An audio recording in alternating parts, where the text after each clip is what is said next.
Hi, I'm Tony DeWitt, a Missouri appellate lawyer, and I try to answer questions here on YouTube.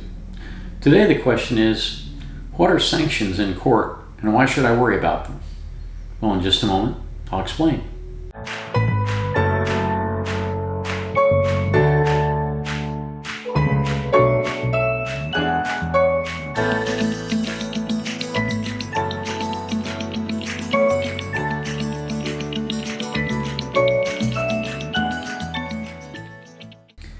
Sanctions are a way for the court to make sure that everybody plays by the same rules.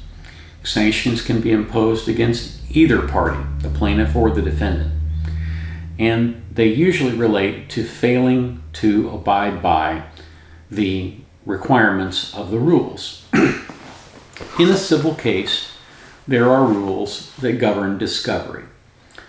Discovery is the process through which both sides learn about the strengths and weaknesses of the other party's case as well as their case. So you may be served with something called interrogatories, which are written questions which have to be answered under oath. You might be served with requests for production, which require you to produce documents that you may have in your possession or that you can reasonably obtain. You may be asked to, for example, submit a piece of property to inspection. And you may be asked to sit for a deposition where you are asked questions under oath. The failure to cooperate in any of these endeavors can result in sanctions. For example, if a party asks an interrogatory about a specific fact and you choose not to answer it, or your attorney objects and then you still don't answer it even though the court says no, you have to answer it, then one of the things that the court can do is it can enter judgment against you as a sanction, or it can deny you the use of a defense, or it can deny a claim that's based on that particular factual setting. It can simply enter summary judgment on a particular count of the complaint, for example. That's why it's good to cooperate with your attorneys. And it's also good to make sure that your lawyer is cooperating with the other side and meeting his deadlines.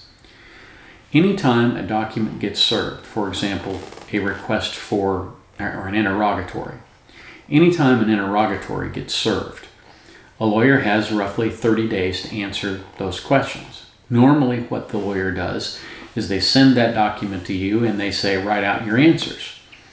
And while you're writing out the answers, they're working on objections, because the general principle is you object to pretty much everything on some basis. Some questions are not objectionable, but many of them are.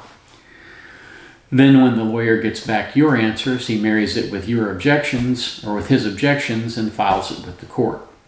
And if the other side doesn't like that answer or doesn't like the objections, they can get those ruled on if they want to. And sometimes they can demand a better answer. If a lawyer doesn't respond within a certain amount of time, it is possible for the case to be dismissed or for judgment to be entered against the party if the party's a defendant. So it is important to comply with the rules. There are also rules for depositions. If you show up but refuse to answer and repeatedly refuse to answer, the court may be asked to compel you to do that. And if you don't answer the questions that you've been compelled to answer, again, they can either strike your pleadings or they can enter judgment against you. It's just a question of what the court wants to do and how they wish to handle the discovery dispute. It happens every day in state and federal court. Unfortunately, people in lawsuits very rarely cooperate and provide the full discovery that they should provide. But that doesn't have to happen. You need to make sure that the lawyer that you have is well versed in answering discovery and that they can help you and that they can explain certain questions. They may use a legal term of art that you don't understand. And so it's important to get answers to your questions so that you can do a better job of answering those questions under oath. Another frequent tactic by lawyers is to make requests for admission, and this holds an even greater problem for the plaintiff or the defendant.